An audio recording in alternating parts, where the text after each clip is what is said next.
नमस्कार, crime petrol देख रहे हैं आप और मैं आकाश देशवाल।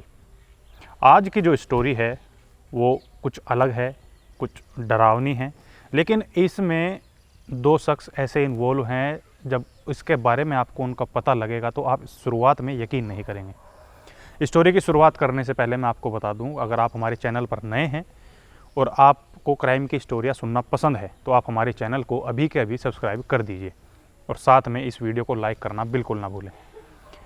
माँ एक ऐसा शब्द है जिसे सुनकर हर कोई अपने दुख दर्द भूल जाता है। एक माँ ही ऐसी होती है जो अपने बच्चों की खुशियों के लिए अपनी खुशियों की बलि दे देती है। अब ऐसा ही रोल बहन का भी होता है। जब कोई भाई किसी मुसीबत में फंस जाता है या उसे कोई किसी चीज़ की ज़रूरत होती है अपने माँ बाप से, तो चाहे उसका साथ कोई दे ना दे, लेकिन उसकी बहन उसका साथ कभी नहीं छोड़ती।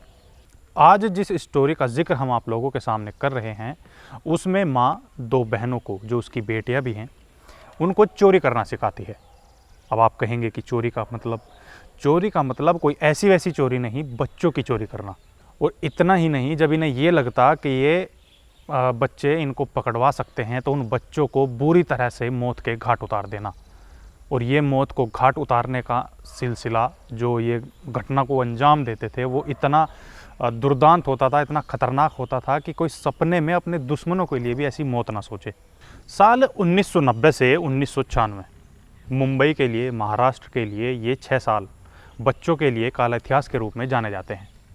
अब ये दौर वो था जब लोगों को, खास करके कोल्हापुर, पुणे, नासिक, मुंबई, इन जैसे तमाम एरियो में लोगों को मन में डर बैठा हुआ था, खासकर उन लोगों के मन में जिनके घर से 12 साल से छोटे बच्चे थे।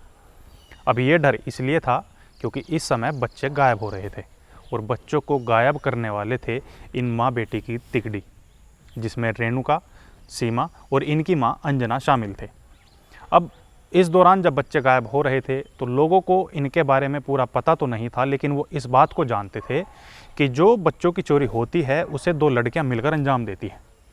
अब इनकी दहशत इतनी ज़्यादा थी कि आप इस बात से इनका अंदाज़ा लगा सकते हैं कि अगर किसी गली में कोई भी आदमी दो लड़कियों को साथ में देखता था तो अपने बच्चों को छिपा लिया करता था।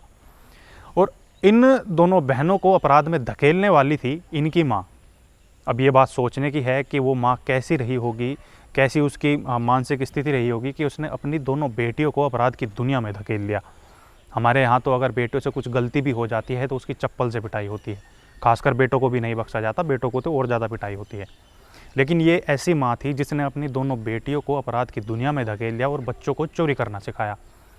अब कहीं ना कहीं इनके परिवार की जो हालत है, शायद वो भी एक कारण रहा होगा कि इनकी माँ और इसने अपनी दोनों बेटियों को ऐसे अपराध की दुनिया में धकेला। दरअसल अंजना के परिवार की जो कहानी है वो काफ़ी हद तक इस अपराध की दुनिया की जिम्मेदार है, क्योंकि जब अंजना की पहली शादी हुई तो उसने रेणुका को जन्म दिया और रेणुका को जन्म देने के बाद से ही उसके पति ने उसको छोड़ दिया। अब क्योंकि एक घर में बेटी आ चुकी थी, उसके पालन पोषण के लिए उसे कुछ सहारा चाहिए था, तो अंजना ने भी दूसरी शादी कर ली। लेकिन जब अंजना को दूसरे पति से सीमा ने जन्म लिया तो सीमा के जन्म के बाद से ही दूसरे पति ने भी अंजना को छोड़ दिया और दूसरी महिला के साथ शादी कर ली। अब ये वो जो घटना थी, इस घटना के बाद से अंजना ने दोनों बहनों को अपने साथ रखा और उनके पालन पोषण के लिए वो छोटी मोटी चोरियां करने लगी। अब जैसे दोनों बेटियां बड़ी हुई तो उसने बेटी को भी अपने इसी धंधे में घुसा लिया। अब ये जब तीनों चोरी करती थी, माँ बेटी की तिकड़ियाँ, तो ये ज़्यादातर उस एरिया में करती थी जहाँ भीड़ भाड़ हो, या जैसे मंदिर हुआ या मार्केट हुआ। अब वहाँ इनकी माँ इन्हें चैन स्नैचिंग, किसी का पर्स मारना, इन सब की ट्रेनिंग देती थी।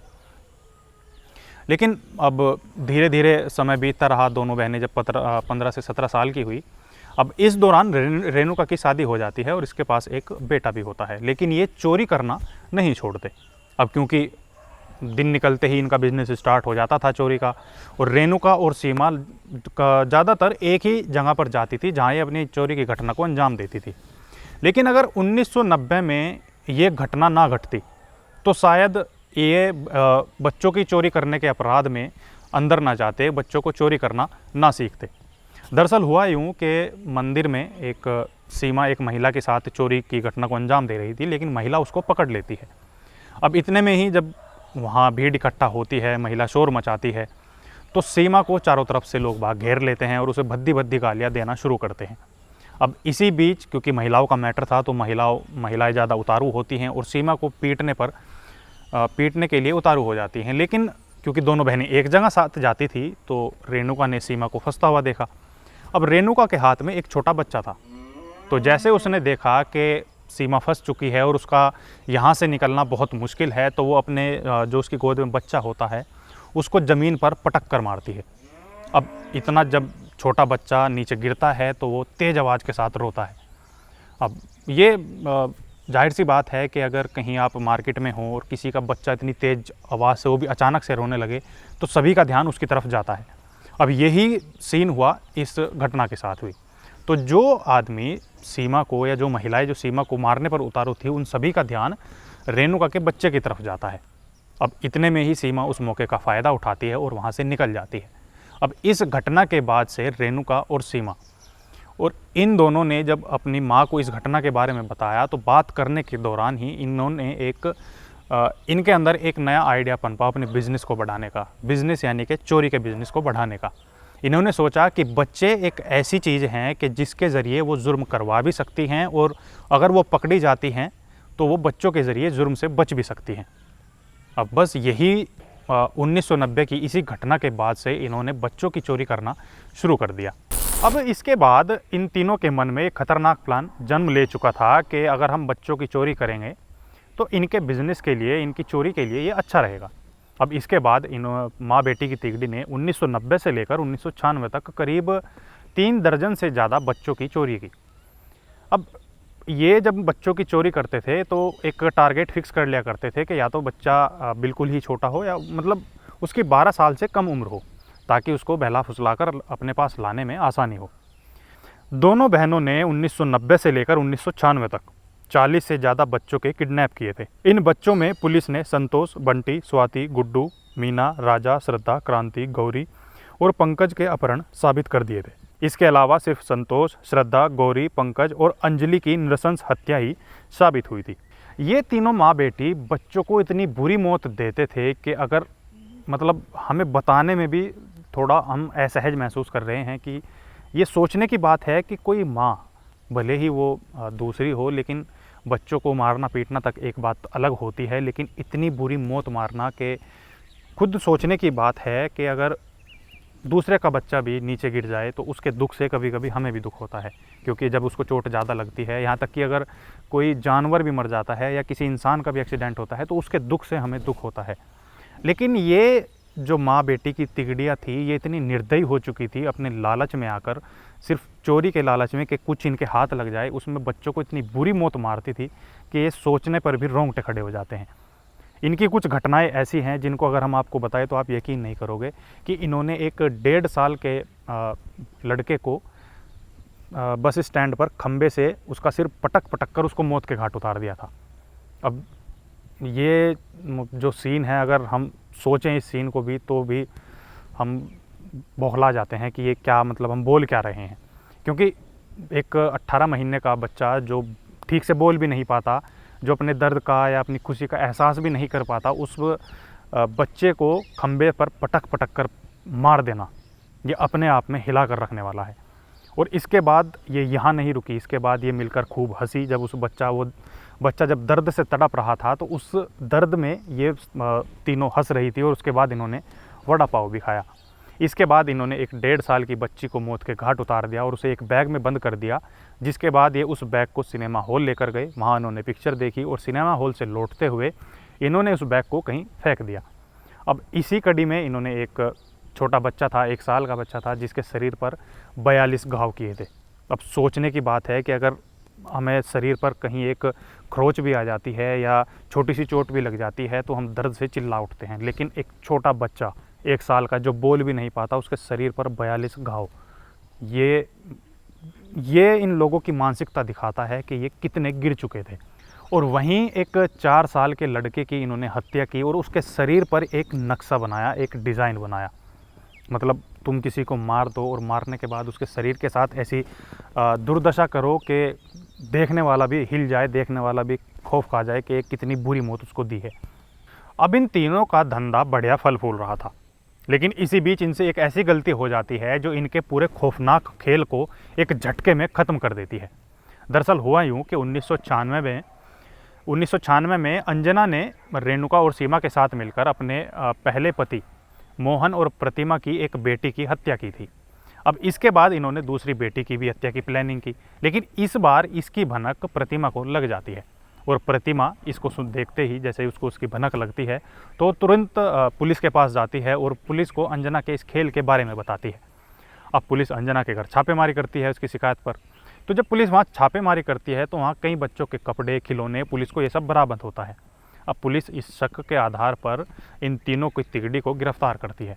हालांकि शुरुआती दौर में जब शुरुआत में इनसे पूछताछ की जाती है तो तीनों पुलिस को खूब घुमाती हैं, लेकिन क्योंकि प्रतिमा की जो पहली बेटी की जब हत्या हुई थी तो उसमें रेणुका का पति भी शामिल होता है। अब रेणुका का पति किरण पुलिस के सामने टूट जाता है और वो इस बात की गवाही दे देता है, वो सरकारी गवाह बन जाता है और रेणुका और सीमा ने अब तक जितने भी पूरे कांड किए थे उस सारे कांड के बारे में पुलिस को बता देता है। अब जब पुलिस किरण के आधार पर रेणुका और सीमा से सख्ती से पूछताछ करती है तो रेणुका पुलिस के सामने 40 से ज़्यादा मामलों का सनसनीखेज खुलासा करती है।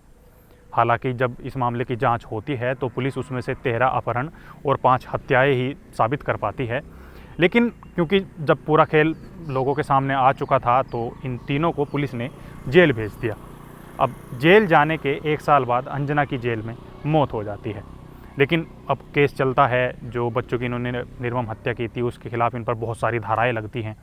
अब जब इस मामले की कोर्ट में सुनवाई हो रही थी तो 2001 में बॉम्बे हाई कोर्ट ने इनको फांसी की सज़ा सुनाई। लेकिन फांसी की सज़ा सुनाने से पहले तक हालांकि ये पकड़ी गई थी, लेकिन इसके बावजूद पुणे और कोल्हापुर जैसे एरियो में पेरेंट्स में इतना खौफ पैदा हो चुका था, वो इतने डरने लगे थे कि अगर बच्चा पार्क में खेलने भी जाए तो भी उनके साथ किसी एक परिजन को जाना पड़ता था कि कहीं उनके बच्चों के साथ ऐसा ना हो जाए। अब जब 2001 में इनको फांसी की सज़ा मिली, अब यहाँ एक गौर करने वाली बात यह है कि जो छोटे बच्चों को, दूसरों के बच्चों को इतनी बेरहमी से मारती थी, जब उनको खुद मौत की सज़ा मिली तो वो उस मौत की सज़ा से इतने डर गए कि उन्होंने इसके लिए सुप्रीम कोर्ट, राज्यपाल, राष्ट्रपति हर एक का दरवाज़ा खटखटाया, लेकिन इनको वहाँ से निराशा ही हाथ लगी। लेकिन बाद में इस मामले में कोर्ट ने उन्हें फांसी की सज़ा को उम्र कैद में तब्दील कर दिया। लेकिन यहाँ एक ट्विस्ट ये था कि ये उम्र कैद मौत तक थी, यानी कि जेल में जब तक इनकी मौत नहीं हो जाती खुद ब खुद, चाहे वो किसी बीमारी से या किसी भी कारण से, तब तक ये रिहा नहीं होंगे और ना ही इनको कोई बेल मिलेगी। तो ये थी इन तीनों माँ और दोनों बेटियों की कहानी, जो अपने आप में खूंखार है और बिल्कुल आदमी को निचोड़ करने वाली है, क्योंकि ये ऐसी घटनाएं थी जिस दौरान ये सोचने की बात है कि जिनके बच्चे घर से गायब हो रहे थे और उनको इतनी बुरी हालत में उनके बच्चे मिल रहे होंगे, उन माँ बाप पर क्या बीत रही होगी। और ये डर आज भी कई लोगों को सताता है। कई राज्यों में ऐसा हालांकि बीच बीच में होता भी रहा है कि बच्चे उठ रहे हैं, बच्चे गायब हो रहे हैं, लेकिन ये सोचने वाली बात है कि कोई अगर दूसरों के बच्चे को हानि पहुंचा रहा है, वो बेबस बच्चा जो कुछ कर भी नहीं सकता, जो अच्छे से बोल भी नहीं पाता, तो तुम उसके लिए कितना जहर अपने मन में भर रहे हो, ये कहीं ना कहीं सोचने की बात है। तो ये थी इन तीनों माँ बेटी की कहानी। ये कहानी आपको कैसी लगी हमें कमेंट करके ज़रूर बताएं। साथ ही हमारे चैनल क्राइम पेट्रोल को लाइक, शेयर और सब्सक्राइब करना बिल्कुल ना भूलें, क्योंकि हम आपके लिए क्राइम की एक बेहद दिलचस्प स्टोरियाँ लाते रहते हैं। अब मुझे और मेरे कैमरामैन हर्ष को दीजिए इजाज़त। नमस्कार।